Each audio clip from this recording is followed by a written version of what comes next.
Good day, my people.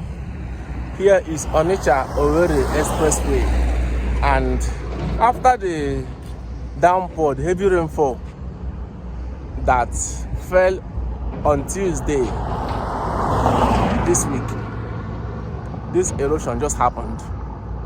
It has cut off one part of this highway, and we all know that Onitsha-Owerri road is the busiest, or one of the busiest roads we have in southeastern Nigeria, and we can't afford to have this road cut off.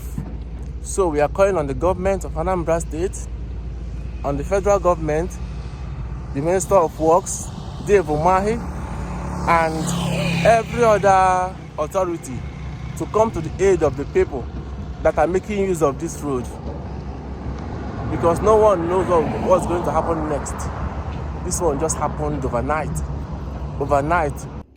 So we also gathered that this particular erosion has been giving signs over the years. It has been giving signs, but the government did not want to come to rescue. They were waiting until this road is cut off entirely, until a major damage is done before they will now come, because we all know Nigerian government, how they are not proactive. They are always reactive, and they are being reactive. They react when the situation is very worse.